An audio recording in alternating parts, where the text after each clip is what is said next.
Amis de la masse, bonjour, bienvenue sur la chaîne du Doc et aujourd'hui on va réagir à la blessure de Dylan Marchand. Pour ceux qui ont suivi sa série de vidéos, on a pu voir récemment qu'il s'était blessé au niveau du pied. Alors c'est pas une blessure qui est typique en musculation, c'est plutôt en général la course à pied qui entraîne ça. Mais aujourd'hui on va parler du coup de fasciite plantaire générique.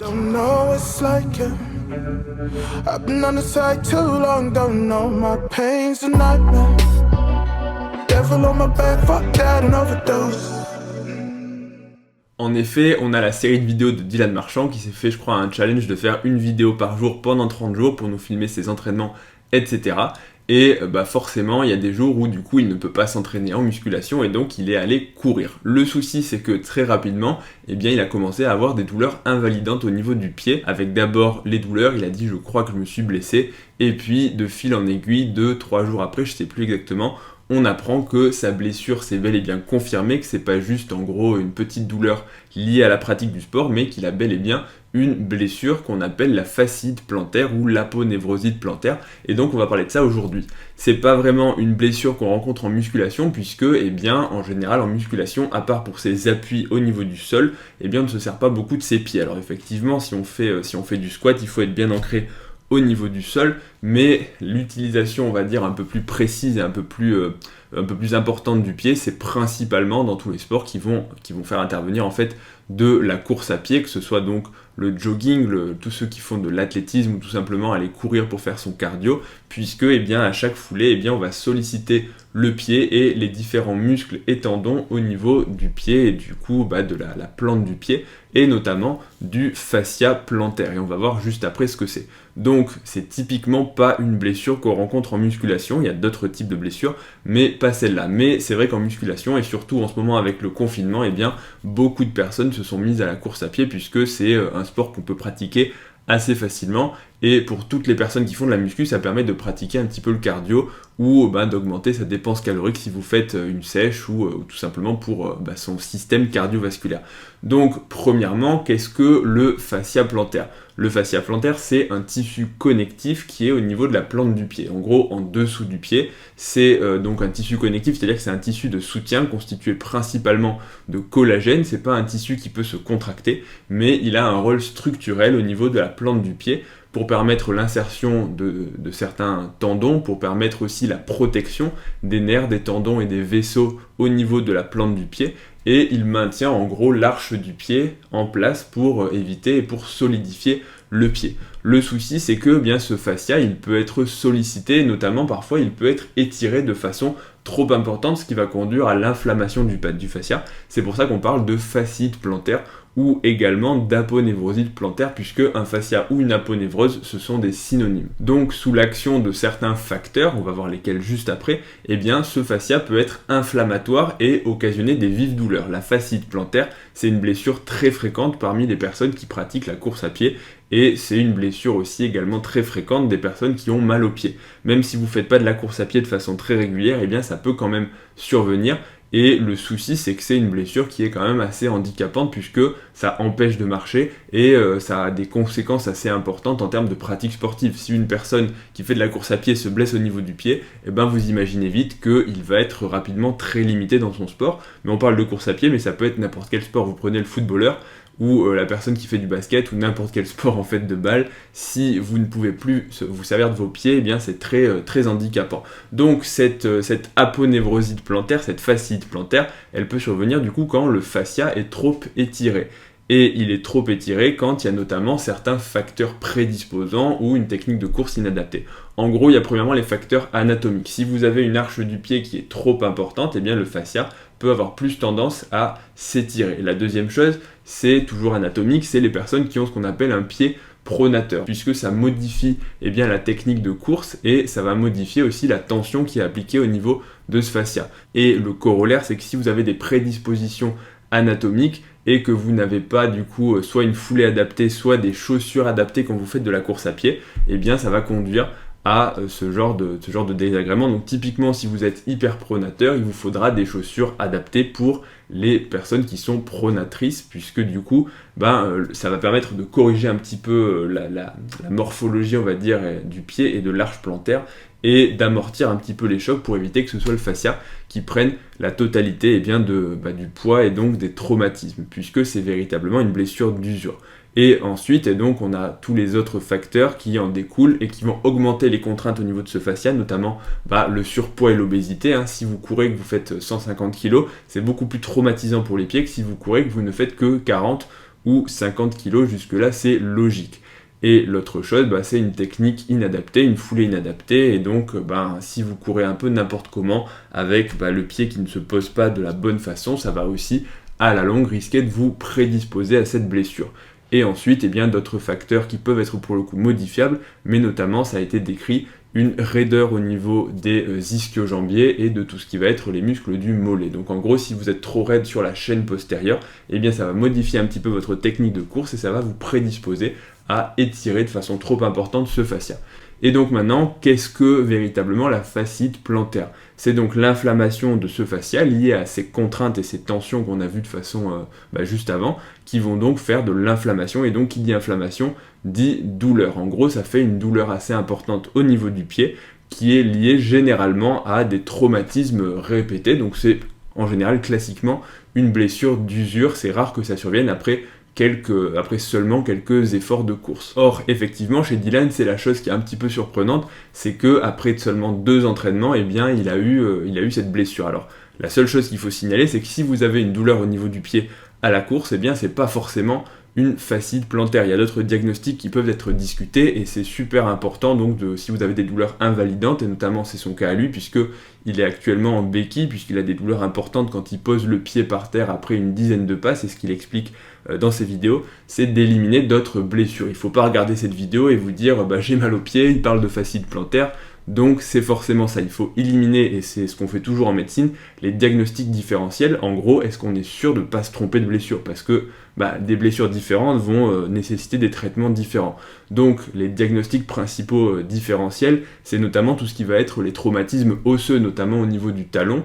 Et en gros, ce sont les fractures, soit une fracture liée à un traumatisme, si vous vous êtes tapé sur un caillou, que vous avez fait un saut d'1 mètre, que vous êtes mal réceptionné, ça peut faire un petit dégât au niveau de l'os et donc occasionner des douleurs à la marche. Mais il y a aussi chez les coureurs les fractures de fatigue, si à force de taper, que si vous avez une foulée inadaptée et que vous atterrissez avec faut pas que je tape, sinon le micro, vous allez encore dire que le son c'est n'importe quoi. Donc si vous atterrissez régulièrement sur le talon et que vous avez une fragilité osseuse, ou tout simplement la répétition, ça peut fragiliser l'os et à long terme occasionner ce qu'on appelle donc les fractures de fatigue. Il n'y a pas véritablement de traumatisme, il n'y a pas véritablement d'impact important, mais l'os fragilisé va commencer à se détruire. C'est un petit peu ça le concept de la fracture de fatigue.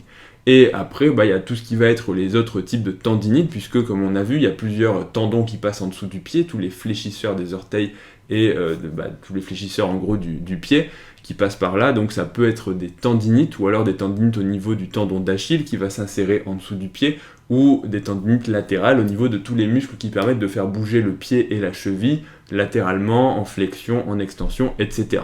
Et il y a également ce qui est possible et ce qui est écrit, des compressions nerveuses au niveau, tous les petits nerfs qui vont passer au niveau de la cheville et des structures adjacentes.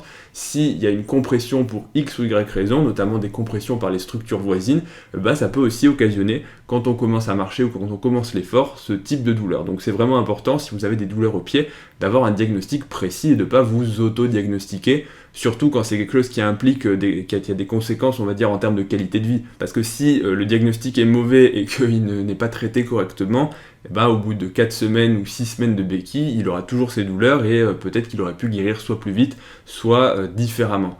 Donc attention au diagnostic différentiel. Maintenant, le diagnostic positif, comment on confirme la fasciite plantaire, c'est avec un examen clinique et un interrogatoire. En gros, c'est des douleurs assez évocatrices qui, en général, surviennent au bout d'un certain temps d'effort ou, en général, quand on arrête l'effort. Parce que, tout ce qui est douleur inflammatoire, quand on est en activité, ça a tendance à diminuer. Donc, en général, c'est au début de l'effort. Par exemple, quand on se lève, on commence à avoir mal tout de suite. Et puis, après un temps d'effort, d'échauffement, etc., ça diminue un peu les douleurs. Et puis, quand on arrête, on refroidit, entre guillemets, et on se rend compte qu'en fait, on a super mal.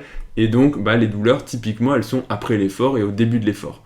Donc c'est la douleur assez typique, elle est localisée donc sous le pied et principalement au niveau du talon, donc plus vers la partie, vers la base du pied, et en général vers la partie médiale, puisque c'est là où, donc c'est pas mon pied, hein, c'est ma main, mais j'essaie de mimer le pied, puisque c'est là du coup où va s'insérer le fascia plantaire.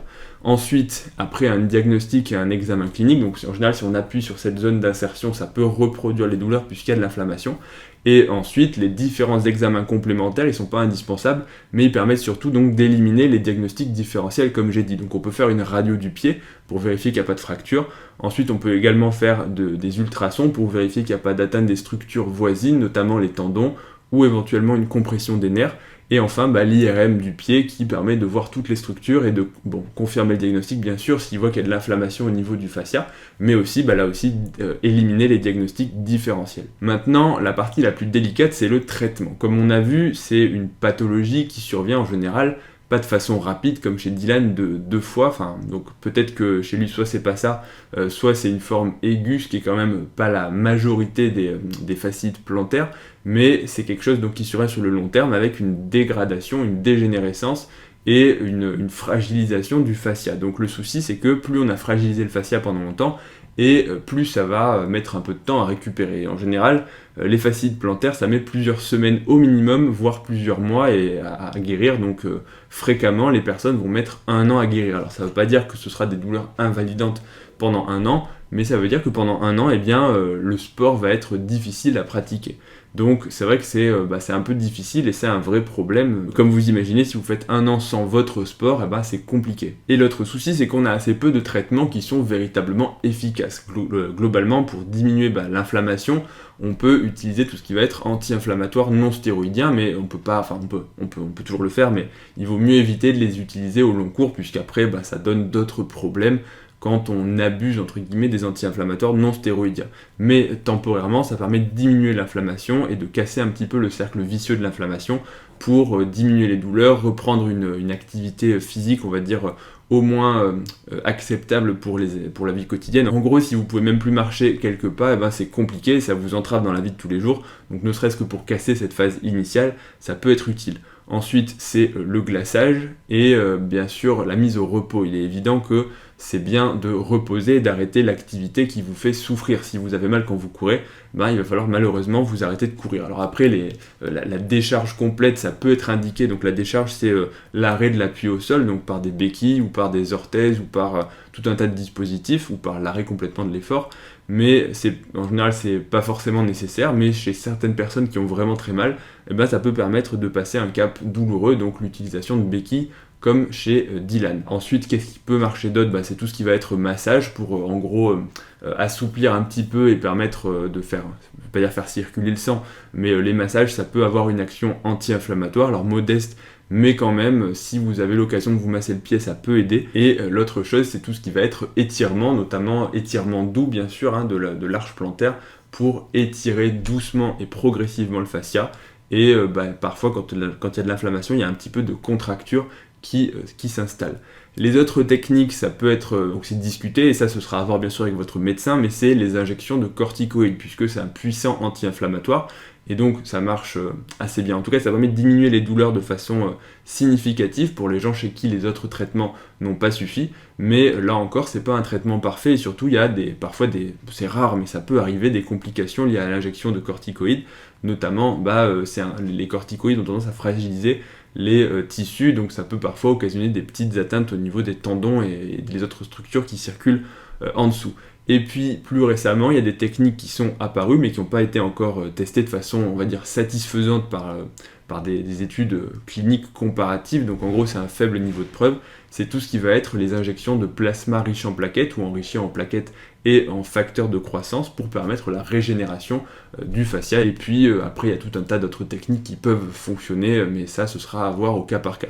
Et enfin, dans les rares cas où ça ne fonctionne pas, on peut avoir recours à une chirurgie pour parfois enlever le fascia ou enlever la zone qui est complètement détériorée et qui n'arrive pas à cicatriser pour diminuer les douleurs. Mais le problème, c'est que c'est pas quelque chose qui marche de façon parfaite, puisqu'il y a quand même de nombreux échecs de la chirurgie. Donc voilà un petit peu, en gros les messages, c'est qu'il faut faire très attention quand vous faites du cardio. C'est pas parce que vous allez courir une fois par semaine que vous pouvez pas vous blesser, malheureusement, hein. Comme en musculation, la pratique du sport, il faut toujours la préparer et ne pas faire, je veux pas dire n'importe quoi, mais n'allez pas, c'est pas pour Dylan, hein, parce que a priori il a rien fait de mal, mais sachez qu'il faut quand même faire attention, chaussez-vous bien, échauffez-vous bien.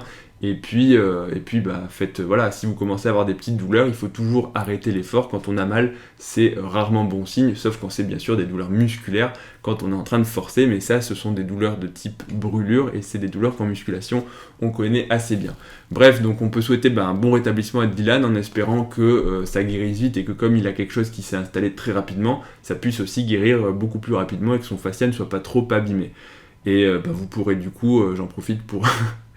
pour vous dire, si vous êtes intéressé, d'aller suivre sa récupération sur sa série de vidéos, ça lui fera plaisir, et d'aller lui mettre un message de soutien. Donc j'espère que cette vidéo vous aura plu, n'hésitez pas si c'est le cas à mettre un pouce bleu, à vous abonner à la chaîne, et puis que vous dire d'autre, retrouvez-moi sur Instagram ledoc.pm, et puis je vous dis à bientôt pour la prochaine vidéo, salut à tous.